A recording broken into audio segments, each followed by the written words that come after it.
Now, many Australians will be thinking or even hoping that if there's a war, China attacking Taiwan, that doesn't have to affect us. It's not really our war. I even see people already saying we shouldn't be helping the Americans.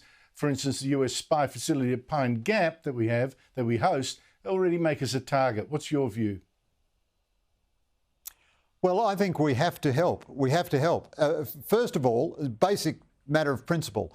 Taiwan is a peaceful, human rights observing, functionally independent, 24-carat democracy. If we take it as a matter of principle that a dictatorship should be able to invade that democracy and subdue it, why on earth would anybody ever come to our assistance?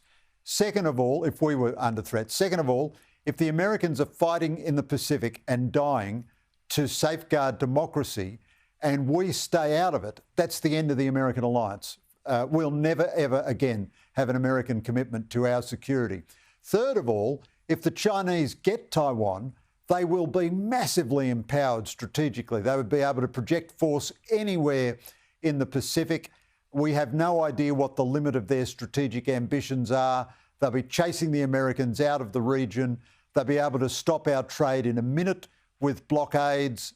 You just see ceding the region to China, and who knows what they might decide about us. And then finally, unless we preemptively repudiate the American alliance, we are already a target.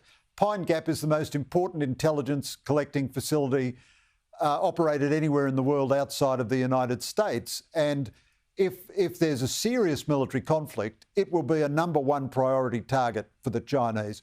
But so will other targets. I mean, they might decide that they'd rather destroy our submarine base than have our 6 submarines possibly enter the fray. They might decide that they'd like to destroy the Northern Territory Air Force bases where Americans might operate out of.